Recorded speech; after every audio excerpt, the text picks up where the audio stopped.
All right, study time with the dime guy. Hey, Revelations 3.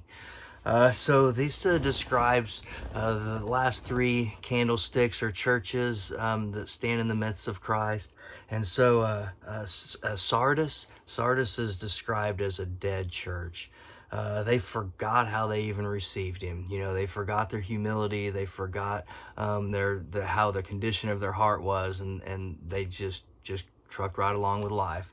The next church is Philadelphia, which I'm really, near and dear to my heart, the Church of Philadelphia, and we'll be talking a lot about that. But that is the church of brotherly love. Philadelphia itself means brotherly love, and so what that is as people loving people, being there in people's needs, telling them the good news of Christ, that hey, we're sinners and we're in trouble too, just like they are, and give them some hope and encouragement and spread light to them and help them build oil in their life, and that's what brotherly love is. And so I'm kind of near and dear to my heart. I can go on and on about that church.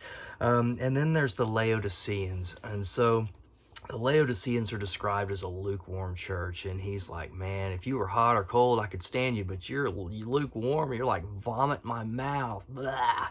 And so he's like, you think you guys are so rich and you just don't need anything, but actually you are poor and blind and naked, and I wish you would come back to me.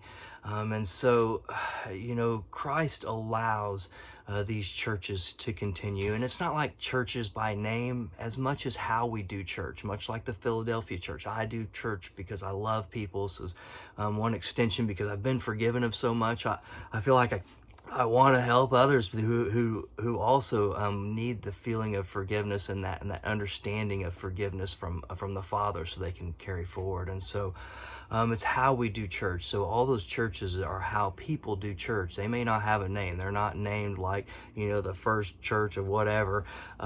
These are how people do church. And so I myself have been to a lot of different churches, and I can say I recognize each one of these, just in the congregation, how the people are, how they're being pastored. But Christ still loves them, okay? And so because they carry his name forward until the end, he says, when my word goes forward across the whole world, then the end will come. That's in Matthew 24. And so but until then, he lets them carry on because they're still carrying forth his name, and so he loves them. But at the end, he's like, hey, you guys need to come on back. You need to repent and understand what's going on around you, and come back to me. And they'll fall either in the church of brotherly love, or they'll fall in the church of Smyrna, that way of doing life, and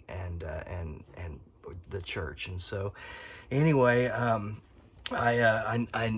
without further ado, Revelation 3.